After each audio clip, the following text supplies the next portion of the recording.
Hello, everyone, and welcome back to the Gaelic Lives podcast. We're looking back at another crazy weekend of action across the football, ladies football, and the hurling leagues. We'll start with Armagh and Tyrone.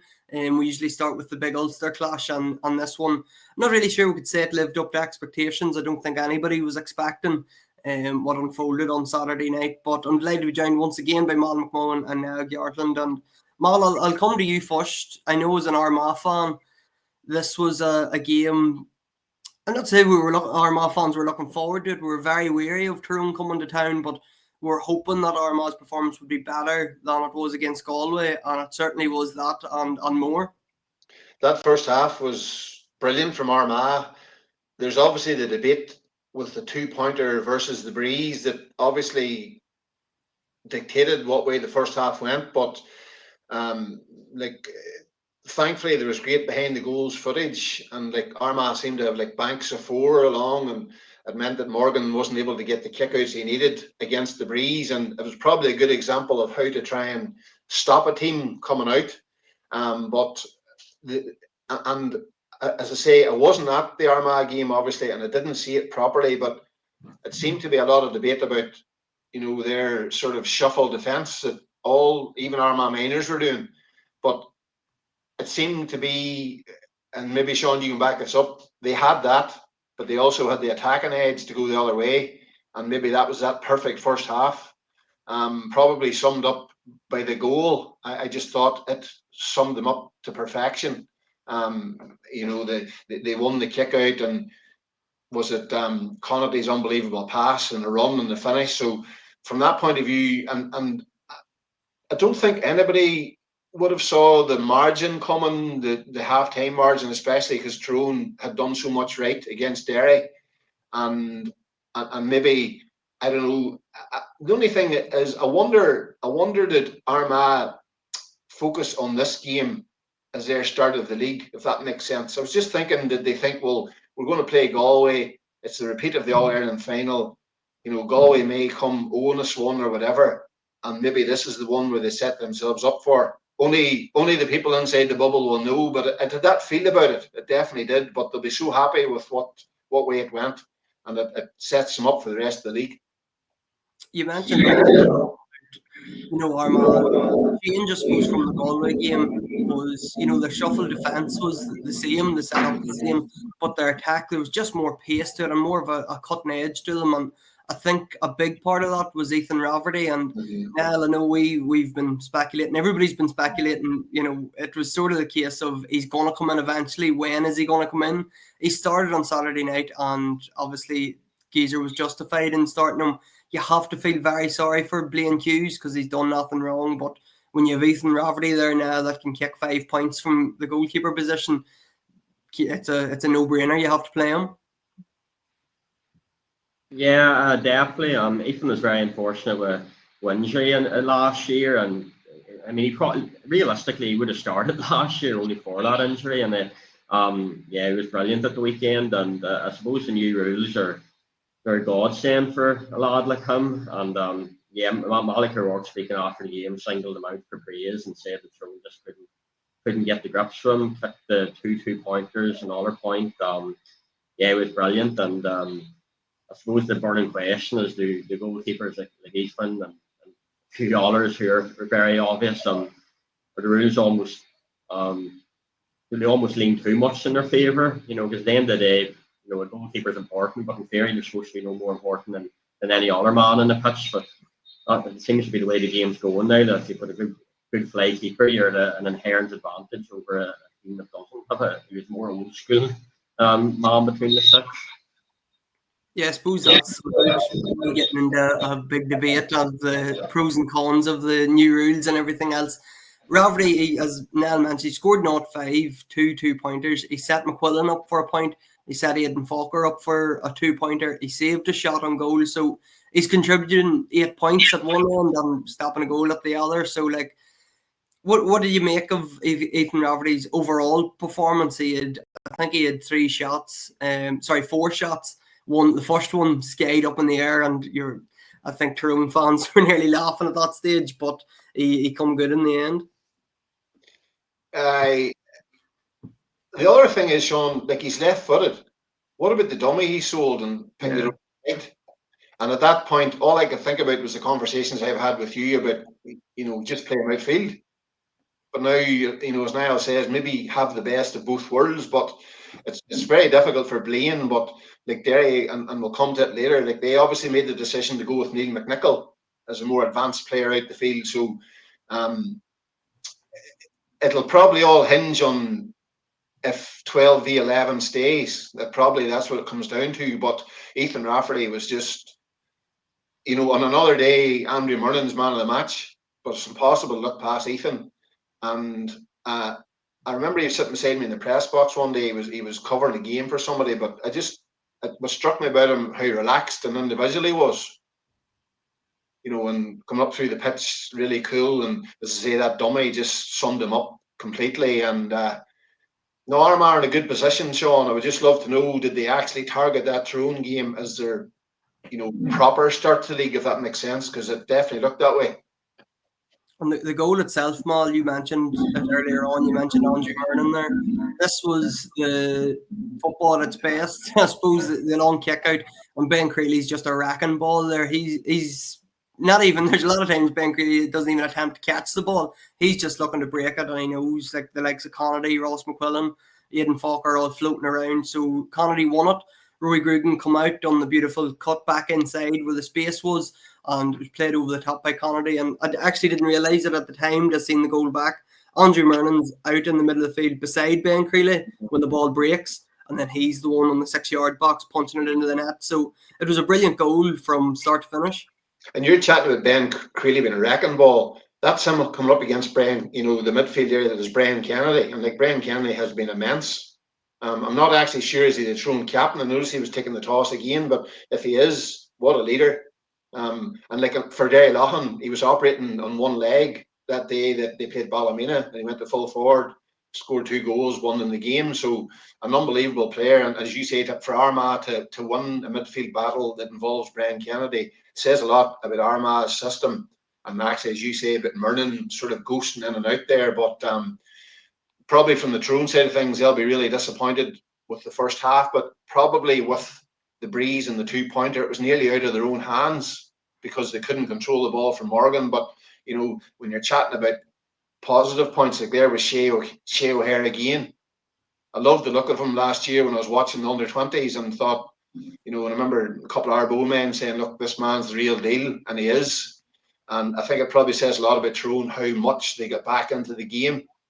But probably, without, doing what Kerry did and getting a couple of goals, you're probably not going to get back into it. But probably from Malachy Rourke's point of view, he's got 2 points in the bag from the week before, and he'll probably learn an awful lot out of that game about how to defend the 2-pointers, probably a wee bit like Derry will out of their Kerry game. So as much as it's disappointing, it's not all empty for Tyrone. They just have to learn from the environment they were in, and probably, what would the percentage of the supporter been? Would it have been 50-50? Going into the All-Ireland Champions was probably a difficult enough match as well. Yeah, it was hard to tell in the media box, Mal, and then because Armagh got off to such a brilliant start, once Tyrone started to score in the second half, there was still that big of a gap, so there was no real cheer. It was hard to gauge, but obviously I'm sure there was a massive Tyrone following there. I think there was 14,500. There wasn't much space anyway in the athletic grounds. But now, just when we're talking about Tyrone, and we'll move on shortly from this game, but I suppose the hype maybe around Tyrone was big last week. This week maybe not so much, and it just shows the up and down nature of the league, where you're an All-Ireland champion maybe one week and then maybe not so much the next week. But Tyrone, they'll take learnings from this, and I don't think they're in too bad of a place maybe that how it felt on Saturday night. Yeah, to be fair, I don't think there was too much hype as such, and I saw that level the Tyrone people online at the weekend, that there was too much of an overreaction or the Derry win. Sorry, I think people were just pleased by the manner of the 70-point win over Derry, as in the sniffed that. Yeah, of course, definitely all isn't lost in the back of one league defeat, and you know the way the National League is anyway. The teams time their runs for certain matches and whatnot. I think that positives from a Tyrone perspective are, we still have a lot of lads to come back. All those area lads, the likes of Paddy Halsey. There's a couple of others who've been carrying knocks as well. And at the end of the day, it's very early in the Malachy work years, if you want to call it that. It'll take a while for things to settle in. It might take a full year even, So yeah, I think the priority for Tyrone at that stage is basically to stay up one way or the other. And to be fair, they have done so since they've returned to top flight football around 2017. They've actually a good record in Division 1 at that stage, so I suppose that's the priority for now. Moving on then, I didn't get seeing the Derry and Kerry game, but I seen a tweet yesterday that it was the greatest National League game that was ever played. Would you back up that statement? That's a big statement, but I don't think I've ever been at a game like that. With my Derry hat on, it was absolutely devastating because you're in control and you leave with no points. Putting your football hat on, it was just absolutely brilliant. And probably it and the two games the night before on TV, the Donegal game and all, like you don't be scrolling your phone anymore. Like those days are gone. Like that Derry game was absolute box office in every way. And I don't think Jim Cavan will get a better example of a game that highlighted the rules, highlighted them to such an extent, and highlighted how teams dealt with them or didn't deal with them. So it had absolutely everything. Like the last 10 minutes of that game seemed like a week. Every time you looked at the clock, it seemed like 61 minutes. And maybe that's the nature of the stop-start thing. At that stage of a game, the way the subs happen, so the clock stops. But the last 10 minutes, like I remember saying to someone in the press box, there's 10 minutes to go. There could be 1,000 turning points before it was over. And that's what it was. But like Shane McGuigan kicked a goal at 62 minutes and it put Derry 3 up after Kerry had sort of scrambled back into the game. And then they went 2 points up. Sorry, they went 5 up. And on old money, then you're able to see out the game. But the nature of the kick-out thing, you can't. And to be fair, like Conor Glass and Anton Tuchel were excellent, especially in the first half. But Diarmuid O'Connor for Kerry, like he single-handedly pulled Kerry back into the game.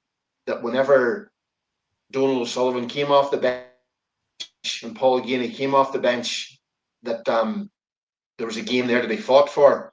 It was sort of the Geaney show, the two brothers up front and Paul Geaney coming on as a sub, a cousin. So a huge influence from one household, 4-4. But I don't think this podcast would ever do justice to that game. Like you would need a dedicated hour to talk about it. But it was just excellent. And in the, I suppose the brass tacks of it is Derry conceded 3 really bad goals to lose the game. From a Derry point of view, those sorts of things can be easy enough ironed out because they're basics. The last one, probably Neil McNichol's the only person who could answer this. I'm wondering when this fourth goal and then is the instinct that we're maybe behind and then you rush the kick out, because sometimes you don't actually know what the score is, and especially in the final stages of that game, you're wondering, are we a point down? Do I need to get this kick out off, really, really quickly? Whereas all he maybe needed to do was to tie your lace or get a drink of water or just take 10 seconds. But, it's easy saying that. You're not, in the heat of battle playing your first ever game between the posts and your first ever senior game. So from that side of things, that's the negative side of Derry, the 3 goals that, effectively lost in the game. But they were so further on in the Tyrone game. Like last week we talked about that they couldn't get a foothold in midfield. They did.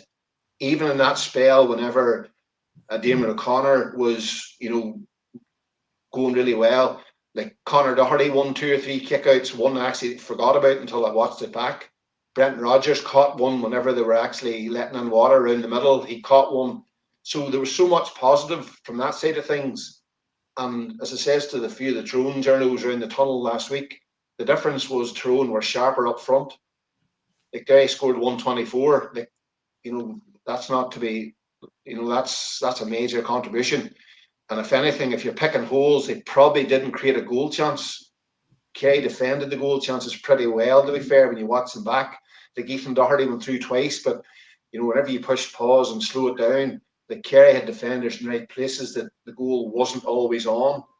And the other side of it was that maybe on a couple of occasions they just needed to take points. You maybe felt they're maybe trying to force goals, and then it's whenever it goes down to the fine margins at the last few minutes maybe that's all was needed. But the sad thing about it is, from Derry's point of view, is they've no points from 2 games, and your home games are so important. But from a squad point of view, they've got a load of injuries, but you've got probably the likes of Ben McCarn. You're going to persevere with him. He kicked a 2-pointer. Give him games, give Anton Tuchel more football. That's what you have to do, because as all the teams prove, you need a squad if you're going to go anywhere. But in terms of a game, unbelievable, absolutely unbelievable. Like 5-15 to 124. What was Jackie Fullerton said one time? Well done to whoever won that. And well done to reporters and press boxes who are trying to get the breakdown of the score now. That one where it's the 3-digit number to break down the score. But amazing stuff. And Derry have 2 weeks to get their teeth into maybe trying to find a balance between Tyrone and Kerry's performance, because Galway are coming to Celtic Park, and Galway are some outfit too. Yeah, Galway at the minute 2 wins from 2. Now Donegal got off the mark on Saturday night. They beat Dublin, and I think it was not 12-16 was the final score. So the first time Donegal have played this year. Obviously their Kerry game was postponed, so good for Jim McGuinness and the men to get off their winning start. Yeah, a wee bit more high scoring than that. It was 20 points to 16. Yeah, very good win from a Donegal perspective, given the pressure they were under in the second half. They built up a bit of a lead in the first half, but Dublin, I suppose, came rolling back into things after the break, and they had the wind at their backs as well. I saw a clip of a fantastic 2-pointer from Kieran Kilkenny, for example, but Donegal managed to weather the storm. Good crowd in for the game as well, or read earlier, 12,500, which is good going for a league game. Yeah, plenty of positives from a Donegal perspective. Oisín Gallen was brilliant up front. The likes of Peter Morgan was just as good as last year.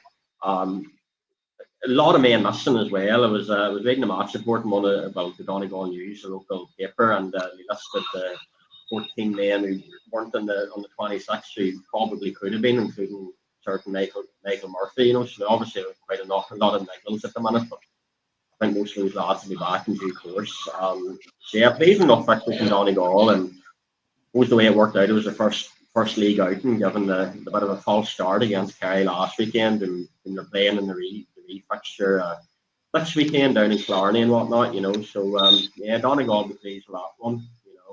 Good win against Dublin. I saw there yesterday as well. It sounds like Michael Simmons is retiring, so Jesus, Dublin have lost serious experience levels over the last couple of months, so it'll be interesting to see how the Dubs get on this year. If like those lads like Brian Fenton, Paul Mannion, Jack McCaffrey, and James McCarthy, they're legends of the game and whatnot, but I suppose they couldn't play forever.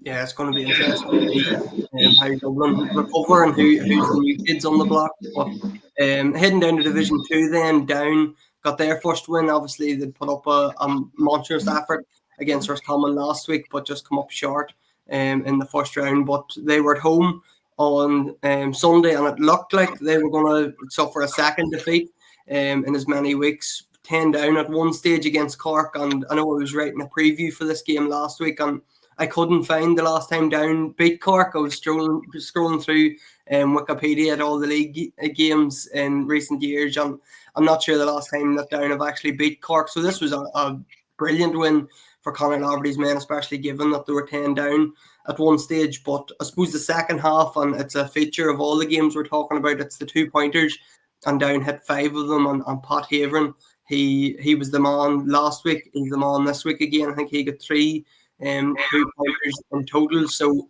an absolutely brilliant display from him. Also, Danny McGill got a goal, and he's obviously flying for the Sigerson Cup, the Ulster Sigerson Cup team as well. So he's just flying at all codes at the minute. And it's a perfect win for Down. They come up from Division 3, as we know, last year. And the question mark over them this year was, are they going to push on now and try to contest one of them promotion spots? Or how are they going to fare in Division 2 on the new rules? No Liam Kerr, everything else. There was a lot of question marks, things over Down, but that was a brilliant win for them, and it keeps them very much in that promotion shake-up. And I suppose the big one in Division 2 this week, Nell, we'll come back to you, was Cavan suffering a second defeat, and we're talking about Down looking up. Cavan are maybe worrying about slipping back into that Division 3 sort of conversation. Yeah, last back-to-back defeat for Cavan, so a poor start to the league, all being told. Well enough beaten by me. The final scoreline was 21 to 20 points, but Cavan got I think got 6 2-pointers over there. I suppose the story of the game maybe was thought they conceded 3 soft goals, eminently avoidable. On the plus side, Gerald McKiernan came in for the second half, and he looked as good as ever. He took three long range points. On the whole, it wasn't a great performance by all accounts, and I read about I suppose you'd call it a bit of feedback online from Calvin supporters, and they seem a wee bit worried about how it's all going at this point in time. They still have time to turn their league campaign around, and certainly have time to pick up enough wins to stay aboard and stay aboard in Division 2, but it's not going to get any easier, really, So, yeah, it hasn't been a good start to the season for Cavan, and no real getting away from that, And they were fairly well prepared because they played in a number of sort of high-profile challenge matches before the league against the likes of Derry and Kerry and Donegal, if my memory serves me correctly, 3 big Division 1 teams, So, yeah, they just aren't firing all cylinders at the minute, and I suppose you could stack things and compare them to where it's all going wrong, but it doesn't really go particularly well in any sector, to be honest. So, plenty to work on. Yeah, if things aren't going too well in Cavan, they're certainly going well in Monaghan, and they picked up their second win. They're joint top of the table at the minute, and it looks like themselves and Roscommon, I think the two teams that come down from Division 1, they're the front runners to go back up at this stage. And Monaghan, a brilliant win over Cavan in round 1. They hosted Westmeath at the weekend, who arguably should have beat Louth in round 1. So this was a big win for Gabriel Brannigan, who is hoping to get his team back up in Division 1. It's the first time, I think, from 2014 that Monaghan are playing the league outside of the top tier, so getting back up is their main objective straight away. And I suppose we'll have to talk about Conor McCarthy, who kicked 7 points from wing half back. And I know McCarthy, he probably was better known as a forward for a lot of his career. I think he won an All-Star 2 years ago from wing half back, so we know that he certainly has the capabilities of playing there and hurting teams from there, and we've seen him playing for Scottstown as well, putting up big scores, but not 7 from wing back. The new rules look to really be suiting him. I think he scored not 6 maybe against Cavan in the first round, so Conor McCarthy is flying at the minute, and he's certainly one that everybody's going to be keeping an eye on.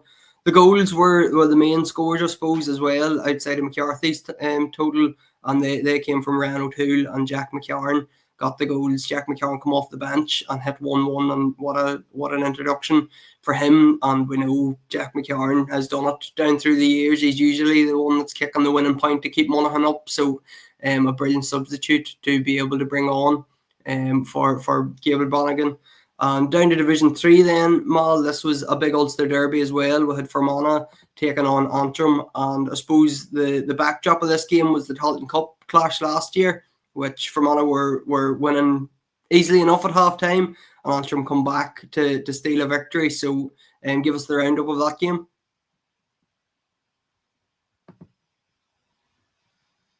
You're on mute there, Mal. Fermanagh 216, Antrim 312, and I suppose Fermanagh took a pasting last weekend, and it was a difficult enough one for Antrim because there was always going to be a reaction.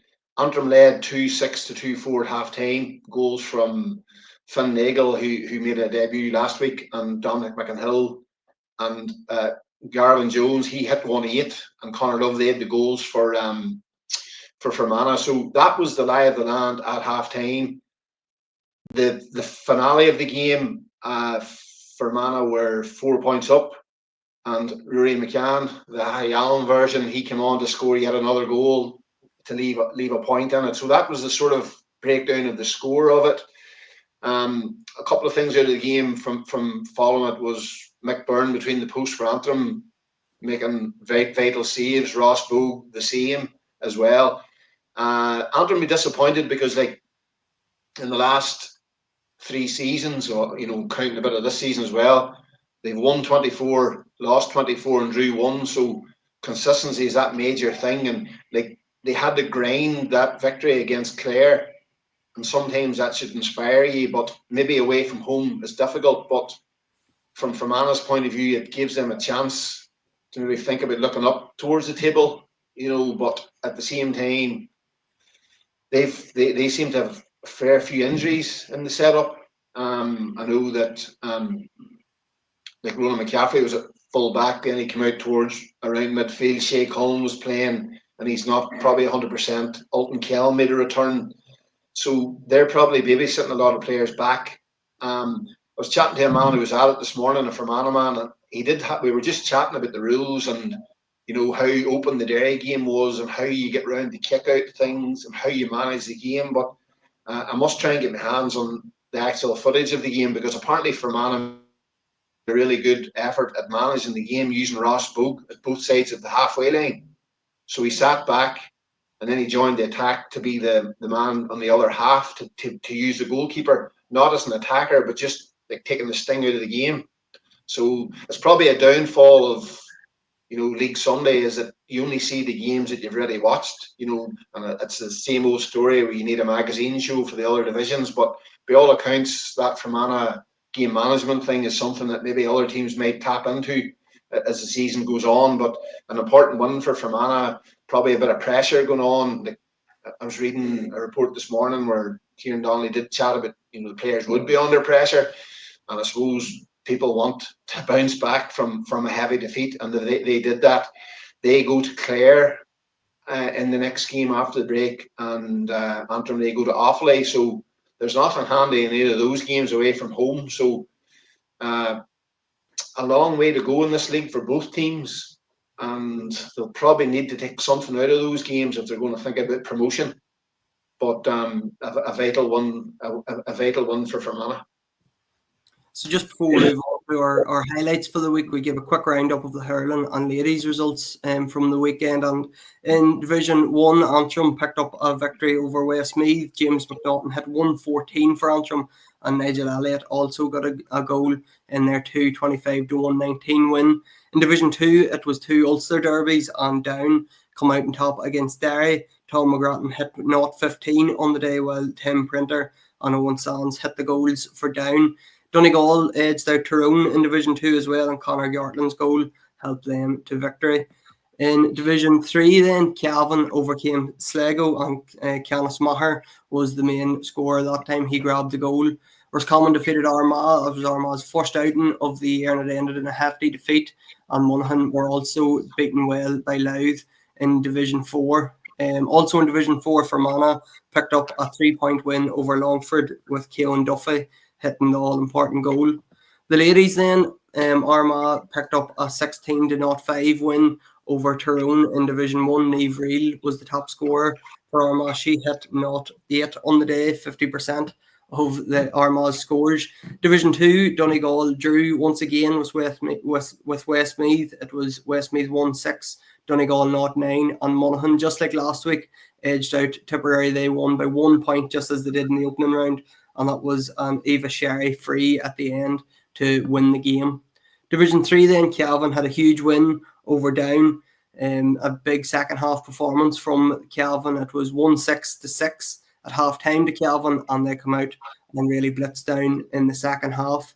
Division 4, Antrim edged out Fermanagh 3-10 to 3-9, and Antrim's first half scoring power with 3 goals really put them to the fore, and Derry suffered another defeat in Division 4. They lost to Leitrim 3-13 to 1-5. So lads, we'll quickly run through our highlights of the week as we do every week, and I suppose me and Nell have both opted for Ethan Raverty as our player of the week, and we spoke about him at the start. So that speaks for itself, I suppose. But Mal, you've gone for down hurler Tom McGrattan as your player of the week.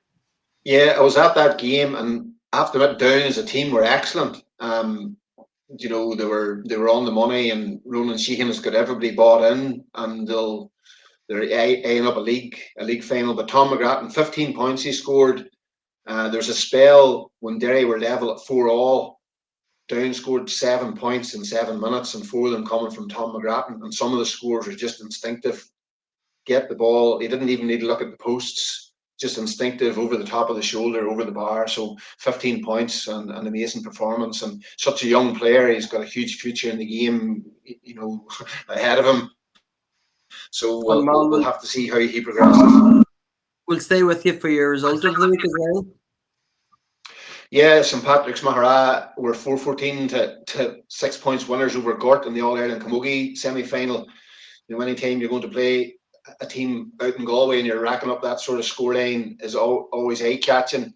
A couple of years ago, we did a feature in Gaelic where they won every Ulster title. They were 1-7 to 5 points up at half-time against the Breeze. And so that was a big feat in itself. And Slanniel player Eve Mahalan, she scored 3-1, which is an amazing performance. And just a touching result of the week, I still think Donegal's result at home to Donegal was huge. It keeps their unbeaten run going, but they missed so much in the first half, and it looked like the kick-out press was going to beat them in the second half. But as Niall said, Oisin Gallen kept them ticking, so an important result as well. Yeah, results as win over Antrim, just given, I suppose, the defeat they suffered last year in the Talton Cup. And Niall, you went for Down and Cork. I went for the shock of the week, Down and Cork, just with a comeback, but probably one of the results of the week as well. Yeah, just given the very precarious situation they were in against Cork, where it looked like they were down and out and heading for a bit of a real, potentially a bit of a hammering. So to pull that game back was brilliant work, really. On the shock of the week, we spoke about Derry and Kerry at the start of the show and Down in Cork, so everybody sort of knows why we've went for them. Score of the week then, I went for Niamh Reel for the Armagh ladies yesterday against Tyrone. She scored 8 points, but one of our ones from playing the first half, when Armagh were under a wee bit of pressure, they were behind, and she had a beautiful solo dummy on an outside of the boot effort from maybe 30-40 yards, so a brilliant score from Niamh Reel. We touched on the Andrew Murnan goal for Mal, so an obvious choice there. Now you've went for Ryan O'Toole, who bagged a goal for Monaghan. Yeah, lovely goal. There was a great pass played on them by Ciara McNulty, and then there was a near post finish from Ryan O'Toole, probably a bit similar to his famous goal in the Ulster Championship against Tyrone a couple of years back. So we all know about Ryan's ability up front, and even though he's a defender, and he showed that again at the weekend. On our unsung heroes of the week then, Mal, you've went for Anton Tohill. I suppose a big expectations, a big surname to be carrying around, but he's living up to expectations at the minute. Yeah, just to clarify my shock of the week, it isn't actually the result, although I did fancy Derry to win. It's just the goals at the end, like the shock factor of 3 goals in 5 minutes. Yeah, the Anton Tohill one, he's obviously played the AFL and he's home, and he hasn't played an awful lot of club football or county football, but he was immense yesterday in terms of competing, running at teams, and probably something that they're going to persevere with to keep your squad ticking over. And if they can get a performance out of him at midfield, it leaves Brenton Rodgers at centre back. But no, definitely a very important part of Derry's performance on Sunday. So that's our roundup of all the action, and there's plenty of it this weekend. We'll be back on Thursday. We'll have another podcast, and of course Monday again. We're here every Monday and Thursday at 12 o'clock. So make sure to follow us on YouTube or Spotify or wherever you get your podcasts, and subscribe to our channels. Mal, now thanks for coming on, and we'll be back, as I said, next Thursday and next Monday. Thanks everybody for tuning in. Thanks.